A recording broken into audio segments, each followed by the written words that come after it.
మీ business ఏదైనా మీ ఊర్లో promotion చేయాలంటే అది సుమన్ టీవీతోనే సాధ్యం. ఇప్పుడే సంప్రదించండి. Welcome to Suman TV Warangal.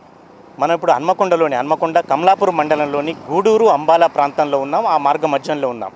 ఒక రోజు గడవక ముందే ఉమ్మడి వరంగల్ జిల్లాలో ముఖ్యంగా వరంగల్ గ్రామ శివారులో అటువైపు మామ్నూరు దిక్కు ఒక తీవ్రమైన అంటే ఘోరమైన యాక్సిడెంట్ పూర్తిగా ప్రజలు మరవకముందే మరొక యాక్సిడెంట్ కూడా అదే రూపంలో ఎదురైంది. ఇప్పటికి దాదాపు ఈ భారీ యాక్సిడెంట్లో దాదాపు 15 మంది గాయపడ్డట్టుగా తెలిసింది. 15 మందిలో ముగ్గురు తీవ్రంగా ఎంజీఎం ఆసుపత్రిలో చికిత్స కోసం చేర్చారు. దాదాపు 24 మంది. దీనికి సంబంధించిన పూర్వపరాలు పరిశీలిస్తే మనం చూస్తాం ఇక్కడ ఒక టాటా ఎస్ వాహనం మునిపల్లె చింతగట్టు ప్రాంతంలోని ఒక 24 మంది మహిళా కూలీలను ఈ ప్రాంతంలో వాళ్ళందరినీ కూడా కూలీలను ఎక్కించుకొని 24 మందిని ఒకే టాటా ఎస్లో దాదాపు మనకు స్కూల్ పిల్లలే ఒక 15 మంది కంటే ఎక్కువగా దానిలో చేర్చుకోవడానికి లేదా పట్టడానికి అవకాశం లేదు. అటువంటి పరిస్థితులలో పెద్దవాళ్ళను ఒక 24 మందిని దానిలో కూర్చోబెట్టి కూలీ పనుల కోసం వంగపల్లి ప్రాంతానికి వెళ్ళారు. వంగపల్లి ప్రాంతం నుంచి మళ్ళీ తమ స్వగ్రామమైన మునిపల్లె చింతగట్టు ప్రాంతానికి చేరుతున్న పరిస్థితులలో దాదాపు ఒక 15 మంది ఎదురుగా వస్తున్న మనం చూడొచ్చు. 2 డ్యామేజ్ ఎట్లా అయితే ఆర్టీసీ బస్సు ఎదురుగా వస్తున్న ఆర్టీసీ బస్సు దాన్ని ఢీకొనడంతో అటు బాడీ కావచ్చు తర్వాత ముందు భాగం కావచ్చు పూర్తి స్థాయిలో ధ్వంసం అయిపోయింది.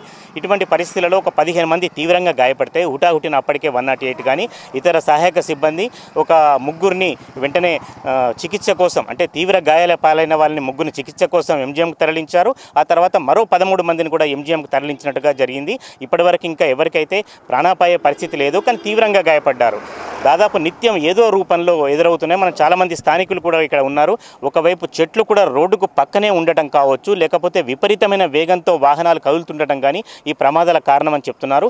వీటన్నిటికంటే ఎప్పుడైతే అధికారులు పర్యవేక్షించాలో దాదాపు 24 మంది, అది ఎవరైనా కూలీలు కావచ్చు పెద్దవాళ్ళు కావచ్చు, 24 మందిని ఒకే వాహనంలో వెళుతున్నప్పుడు ఆర్టీసీ బస్సు ఒక మోటార్ సైకిల్ను తప్పించబోయి ఆర్టీసీ బస్సును టాటా ఎస్ వాహనం ఢీకొంది.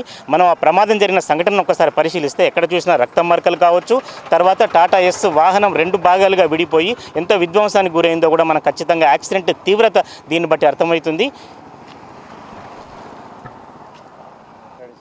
స్థానికులు కూడా ఇక్కడ అంటే ఈ గూడూరు అంబాల ప్రాంతంలో కొంతమంది స్థానికులు కూడా ఈ ప్రమాదం జరిగిన వెంటనే చాలామంది కూడా వచ్చారు. కొంతమంది సహాయ చర్యల్లో కూడా పాల్గొన్నారు. అసలు యాక్సిడెంట్కి ఇలాంటి యాక్సిడెంట్లకు కారణం ఏమిటని ఒక పెద్ద ఆయన మనతో ఉన్నారు, వారిని అడిగే ప్రయత్నం చేద్దాం.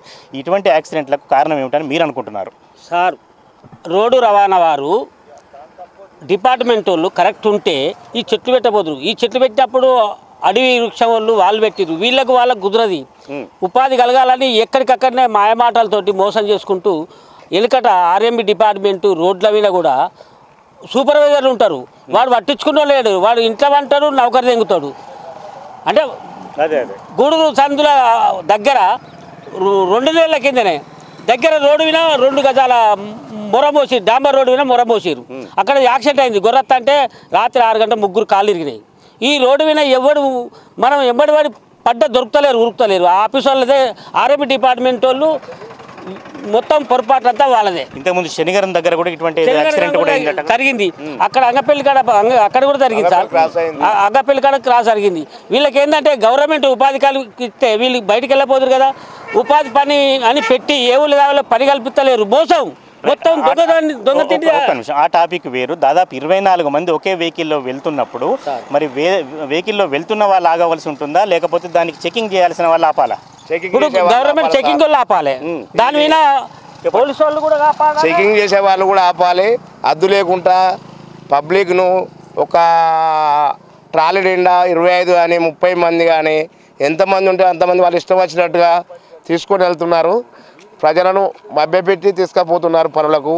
కానీ పనులకు పోయి వచ్చేంత వరకు, ఇంటికి వచ్చేంత వరకు కూడా వాళ్ళు ఉండరా అనేది కూడా తెలియదు. ప్రభుత్వం కూడా కొంచెం దాని మీద రైట్. అంటే ఇక్కడ చాలా మంది కూడా చెప్తున్నారు ట్రాలీ ఆటోల్లో ప్యాసింజర్ వెహికల్స్ కాదది. టాటా ఎస్లో ఒక 10 మంది 12 మంది ఎక్కిన పరిస్థితులలో 24 మంది మహిళలను వాళ్ళు కేవలం పొట్టకూటి కోసం కూలీ పనికి వెళ్తున్న వాళ్ళు 24 మంది ఎక్కారు. చాలామంది కూడా ప్రయాణికుల ప్యాసింజర్లు కాదు, మరి చాలామంది లోకల్ వాళ్ళు ఇంకా చాలామంది ఉన్నారు. మీరేమంటారు దీని గురించి? ఈ ట్రాలీ ఆటోలో వీళ్ళు కూలోళ్ళు ఎక్కించుకోపోవద్దు. అసలు ప్యాసింజర్ ఆటోలనే తీసుకుపోవాలి రూల్ ప్రకారం అయితే. ఇక అది మరి వాళ్ళు ఎట్లా మరి అంతమంది కూడా ఎక్కియద్దు. 24 మంది ఎక్కియద్దు. పోతే బస్సు వస్తా అంటే ఒక సైడ్కి ఆపుకోవాలి ఏదన్నా ప్రాబ్లం ఉంటే. కానీ దానికి చక్కగా పోయి గుద్దుకున్నాక ఇక దానికి ఎవరు ఈ రోడ్లో 2 వీలర్స్ 4 వీలర్స్ కూడా చాలా స్పీడ్గా పరిగెడుతున్నాయి. మేము అప్పటి నుంచి చూస్తున్నాం. 4 వీలర్ బాగా స్పీడ్ ఎక్కువ ఉన్నాయి. స్పీడ్ బ్రేకర్లు ఎక్కడ లేవు సరిగా. ఇది హైవే కాదు, మరి ఎందుకు స్పీడ్ బ్రేకర్లు పెట్టలే తెలియదు సార్. మరి వాళ్ళు ఇక రోడ్డు వేసిన వాళ్ళే ఉండాలి, వాళ్ళే ఆఫీసర్. కాంట్రాక్టు డబ్బులు వానికి కావాలి, సూపర్వైజర్లకు కూడా చేతిలో పెట్టాలి. పబ్లిక్లో చచ్చిపోతేంది, ఎక్కడే పోతేంది, వాళ్ళకి కావాల్సింది ఇది పని. వాళ్ళకు రాజకీయ నాయకులు అడ్డా ఉంటారు, కాంట్రాక్ట్ బిల్లు పెట్టుకుంటాడు, అంతే తప్ప ఏం లేదు. మొత్తం జనం గురించి అంటే పేదరికాన్ని గురించి ఆలోచించే విధానమే లేదు. ఈ లారీలు సాయంత్రం 7 దాటిందంటే ఈ రోడ్డుకు మనం ఏమైనా సైకిల్ 2 వీలర్ పోవాలంటే చాలా చాలా భయం సార్. చాలా భయం. అటు గూడూరు దాకా ఇటు అంబాల దాకా ఊళ్ళో పోతేనే మనం ఉన్నట్టు, ఊరి యువతల మాత్రం మనం చాలా భయంకరం.